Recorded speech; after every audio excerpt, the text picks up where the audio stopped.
of Paramilitary Welfare Association. Over to Randy Singh.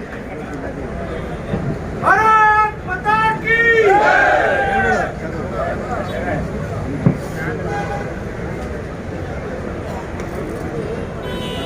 इतने सारे लोग पारामिलिट्री के चौकीदार आज जो है कर्नाटक सरकार तक आवाज जा रही है। दोस्तों, मंच पे मंचासीन अतिथि केरला से लेके कर्नाटक तक पूरा इंडिया फिर बचाई कहा, जो आपकी जनशक्ति के आगे आज जो है ना नतमस्तक है। पूरी सरकार को रिपोर्ट जा रही है कि ये और धन्यवाद दीजिए आपकी बढ़ती शक्ति के आगे, जब इंद्र महाराज भी आपके आगे नतमस्तक हो गया।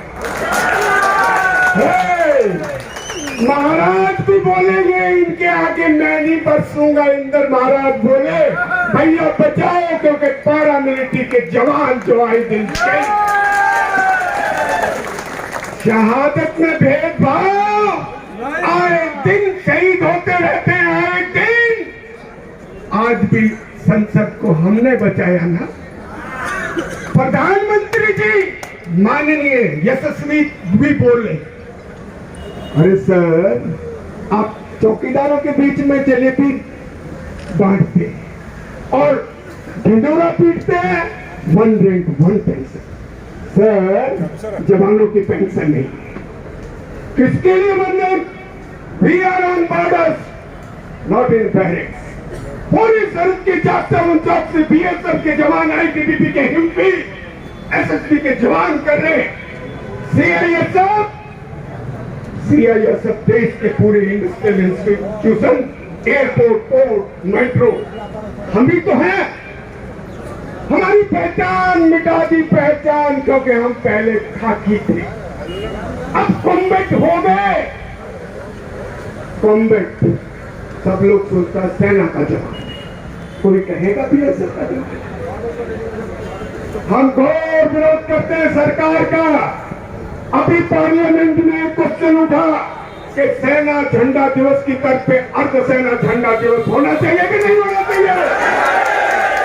हम माननीय गृह राज्य मंत्री के बयान का घोर विरोध करते हैं कि जब उन्होंने कहा कि सेना झंडा अर्धसेना झंडा दिवस का कोई हमारा इरादा नहीं है, जबकि 2 फरवरी 2021 गृह सचिव ने माननीय गृह सचिव ने खुद कहा था, या तो 21 अक्टूबर या 31 अक्टूबर को हम लोग इसकी घोषणा करेंगे। और सरकार 100 दिन की छुट्टी का ढिंडोरा पीटती है। 100 दिन बताए सरकार की जवान को 100 दिन की छुट्टी मिली, जो छुट्टी के कम चलते समय पे ना मिलते, ड्यूटी की अधिकता के कारण आए दिन जवान छूट आउट कर आत्महत्याएं कर रहे हैं। सरकार तक ढिंडोरा पीटा गया, हर मंत्री संतरी से मिला गया। माननीय वित्त मंत्री साहिबा से मिले, कहा कि हमारी कैंटीन जीएसटी के चलते मार्केट रेट पे आ गई, तो हमको भी तो मिलना चाहिए ना। अरे मिलना चाहिए जीएसटी छूट, जवानों को पेंशन मिलना चाहिए।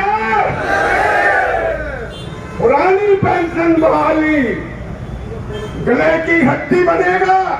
जैसे राणा जी बोले कि हिमाचल में बोला बोलम तो है ऐसा मारूंगी। हाँ, अब जाके हिमाचल वाला हाल यहाँ भी होगा। कितने शौर्य दिवस हमारे आज का दिन, अरे 9 अप्रैल की अभी बात कर रहे हैं शौर्य दिवस की। 14 फरवरी को आप डीजी ऐलान करके कि भाई जाइए दिल्ली जंतर मंतर। मैं ज्यादा भाषण नहीं करते हुए मैं यही कह सकता हूं कि जागो पारामिलिट्री परिवारों, जागो। अभी तो ये अंगड़ाई है, पीछे वाला छोरा है, अभी तो ये अंगड़ाई है। आवाज दो, मुट्ठी बंद करके होना चाहिए। शहादत देनी पड़ेगी, भूख हड़ताल लगातार करनी पड़ेगी। आज मुझे कई लोग बोले चलिए सर भोजन कर ले, भोजन कर ले, भोजन कर ले। इतने सैलाब को देख के मेरी भूख भाग गई। मैं रोटी नहीं खाता जाता, मैं सवेरे ब्रेकफास्ट करवा दी। खैर, कर्नाटक का गवर्नर महामहिम को भी हमने ज्ञापन दिया। उसमें एमपी रेड्डी साहब हमारे साथ थे, हनुमंता जी हमारे साथ थे। क्यों भाई खाली फोटो खिंचवा दिया? कहा गया हमारा मेमोरेंडम? महामहिम बताए गवर्नर साहब, हमारे पैरामिलिट्री के मेमोरेंडम का क्या हुआ?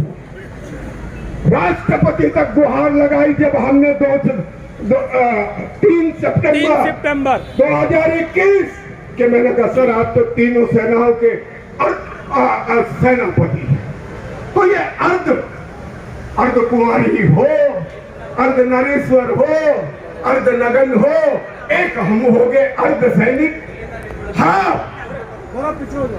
सर, कम से कम आप जवानों की पेंशन तो होनी चाहिए ना साहब, झंडा दिवस होना चाहिए।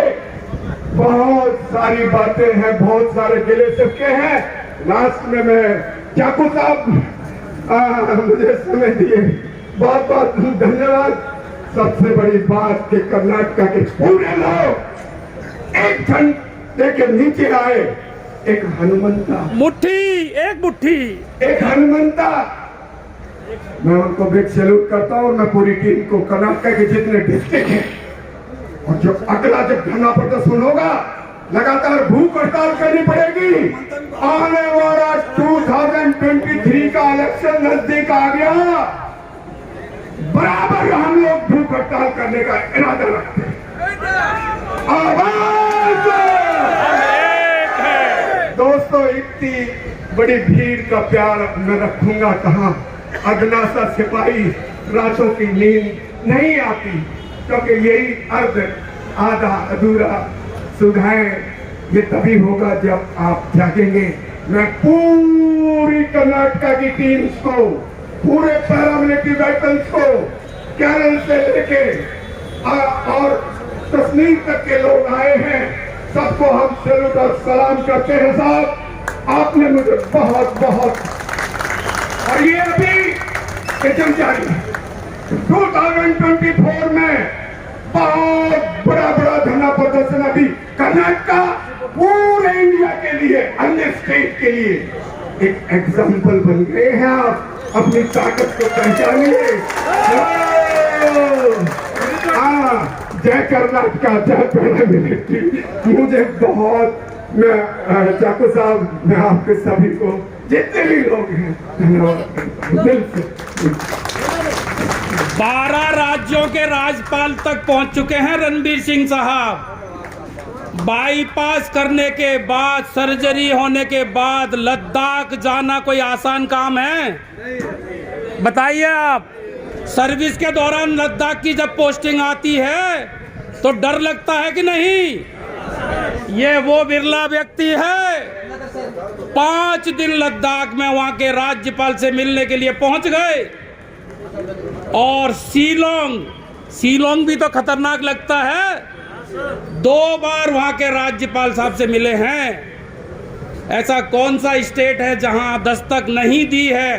किसके लिए? इनको तो पेंशन मिलती है, इनको तो पेंशन मिलती है, इनको पेंशन मिलती है, इनके बच्चों की शादियां भी हो गई। आने वाली पीढ़ी के लिए ये लड़ाई जारी है दोस्तों। चाकू साहब बहुत बहुत धन्यवाद।